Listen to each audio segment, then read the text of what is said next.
এসেছে এখানে ডিবি পুলিশের অতিরিক্ত পুলিশ কমিশনার হারুনুর রশিদ। এখানে মূলত এখন পর্যন্ত নিহত আমাদের যে ডিউটি ছিল, দুইজন পুলিশ সদস্য ডিউটিতে ছিল।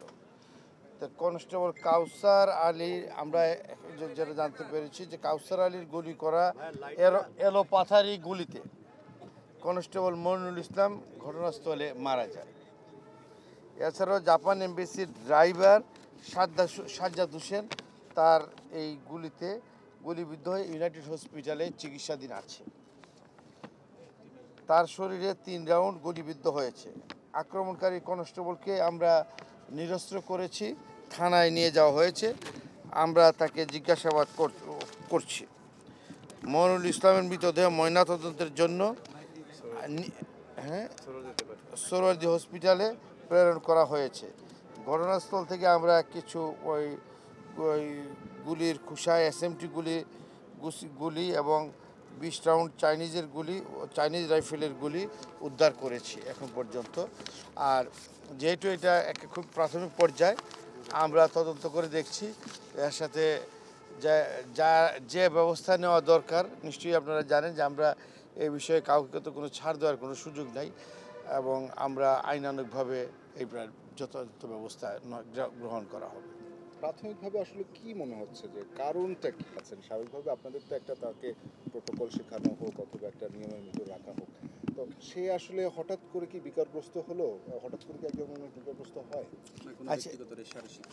আচ্ছা, এইটা তো খুব টু আর্লি টু কমেন্ট। আমরা জিজ্ঞাসাবাদ করব, জিজ্ঞাসাবাদ করলে আমরা যে তথ্য পাবো সেটা অনুযায়ী আমরা তার বিরুদ্ধে ব্যবস্থা নেব। এখনও আমরা এখান থেকে আমি একটু ইউনাইটেডে যাব, সেখানেও আমাদের যে একজন আহত হয়েছে তাকে আমরা দেখতে যাব। এরপরে তাকে আমরা জিজ্ঞাসাবাদ করবো এবং ক্রমান্বয়ে জিজ্ঞাসাবাদ করে কী কারণে কিভাবে এই ঘটনা সংঘটিত হয়েছে এর মূল রহস্য উদ্ঘাটিত হবে অবশ্যই। এবং যেহেতু যে লোক এটার সাথে জড়িত তাকে আমরা ইতিমধ্যেই ধরে ফেলেছি, তো এটা জানাটা বোধহয় খুব কঠিন হবে না। দূতাবাস সংলগ্ন এলাকা যেহেতু স্পর্শকাতর এলাকা, এখানে এই ধরনের ঘটনায় কি আইন শৃঙ্খলার দুর্বলতার কোনো বার্তা কিনা? এটা এখন কি কারণে সংগঠিত হয়েছে আমরা এটা তো আমাদের লোক ছিল, সব জায়গাতেই আমাদের লোক ছিল, এবং আমাদের লোকেই যেহেতু এটা করেছে আমরা যেটা বুঝতে পেরেছি এটা কী কারণে ঘটেছে এটা আমরা একটু খতিয়ে দেখছি।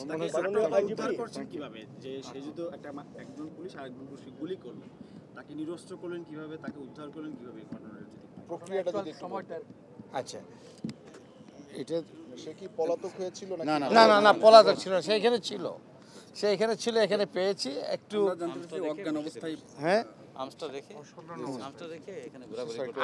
রেখে এখানে একটু আশেপাশে সে ঘোরাঘুরি করতেছে।